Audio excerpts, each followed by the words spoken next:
saya akan menjelaskan about company dari Misatan Nutri and Tingsun, naungan PT Kencana Rasa Indonesia.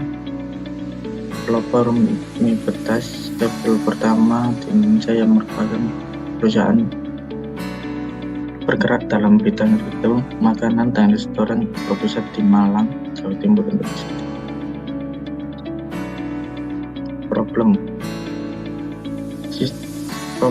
Problem di sini ada dua: sistem pembayaran tidak update dan antrian panjang. Sistem pembayaran di restoran ini tidak bisa mengikuti perkembangan zaman, menyebabkan waktu transaksi yang lebih lama sehingga antrian semakin panjang.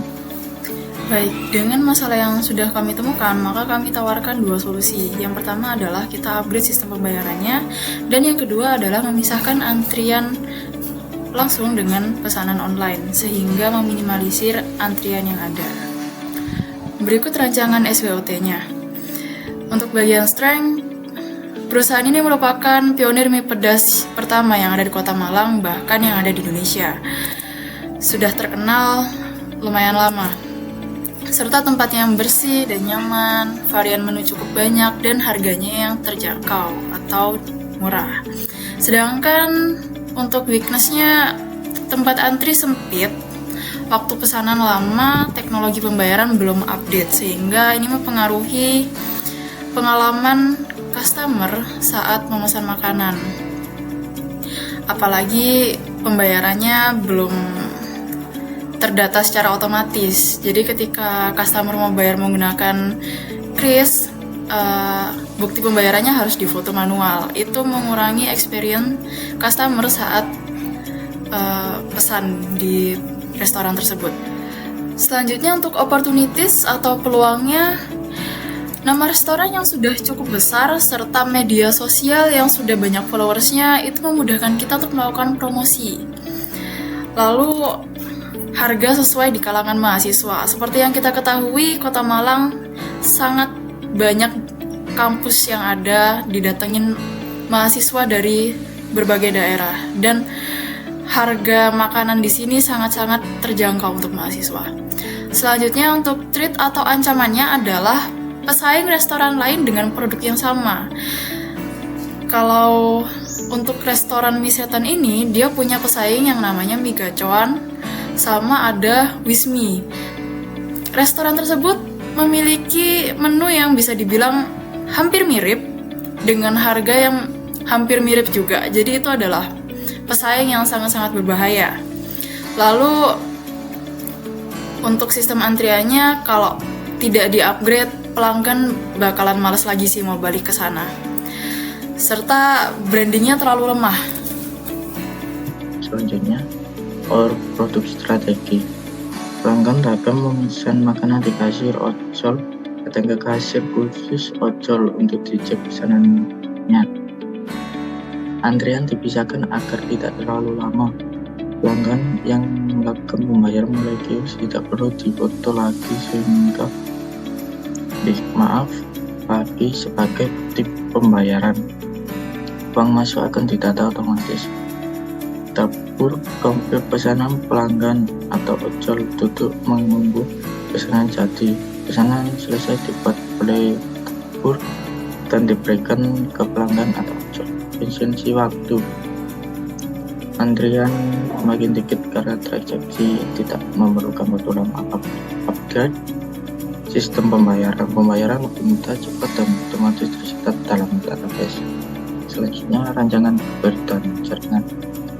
HP ojol berbebas sesuai kemampuan ojol, laptop Lenovo ThinkPad T440S harga 2.300.000. Laptop seharga 4.790.000. Jaringan internet atau wifi My Republic seharga 250 per bulan. Mesin ETC terbaru disediakan oleh Biaka. Berikut untuk rancangan use case-nya. Untuk klien kita bagi menjadi dua jenis. Yang pertama adalah pelanggan offline, di mana customer datang langsung ke restoran dan pesan langsung di kasir. Yang kedua adalah ojol yang mengambil pesanan online. Pertama, klien akan pesan makanan dan akan include daftar menu. Setelah itu, klien akan masuk ke pembayaran yang akan diberikan pilihan metode pembayarannya. Apakah mau membayar secara cash, ataupun QRIS atau transfer bank. Untuk sistem pembayaran akan dikonfirmasi oleh admin, lalu akan muncul bukti pembayaran jika sudah selesai, dan admin akan input pesanan, lalu bagian cek pesanan akan diberikan ke pihak dapur. Untuk rancangan DFD-nya, untuk DFD level 0 di sini bagian kasir kita pecah menjadi dua, yaitu kasir ojek online dan kasir untuk customer langsung atau customer yang offline. Kurang lebih tugas kedua kasir sama, hanya dipisah karena mengurangi antrian. Lalu untuk customer, dia bisa memberikan data pesanan dan dia bisa menerima struk pembayaran. Untuk bagian ojek online juga sama, ia memberikan data pesanan dan mendapatkan struk pemesanan. Berikut untuk rancangan DFD-nya, di sini sistem yang pertama adalah sistem pemesanan, sistem pembayaran, input transaksi, pesanan jadi, lalu untuk bagian ojolnya ini terpisah, yaitu aplikasi pesan makanan. Pertama, jika customer offline, ia akan melewati sistem pemesanan, ia mendapatkan daftar menu, lalu memberikan data pesanan, lalu data pesanan diberikan kepada kasir customer. Lalu customer melakukan pembayaran pada sistem pembayaran, dan data pembayaran juga diberikan kepada kasir customer. Kemudian dari data pesanan dan data pembayaran akan dikonfirmasi oleh kasir customer dan akan masuk ke dalam sistem input transaksi. Nanti akan masuk ke database order dan database bayar. Database order ini nanti akan memberikan data pesanan kepada dapur, serta customer akan mendapatkan struk pesanan dari input transaksi. Untuk di bagian ojek online-nya, sistemnya sedikit berbeda karena pesanan dilakukan melalui aplikasi pesanan makanan. Jadi nanti kasir ojol ini akan menerima data pesanan, data pembayaran dari aplikasi pesanan.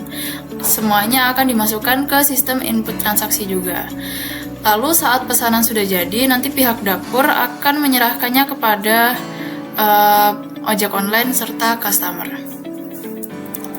Untuk DFD level 2-nya di sini ada dua, yaitu yang pertama untuk bagian customer, dia bisa pilih ada sistem pilih menu makanan atau minuman. Lalu yang kedua ada sistem pembayaran yang nanti akan masuk ke database bayar. Lalu yang ketiga adalah informasi pesanan.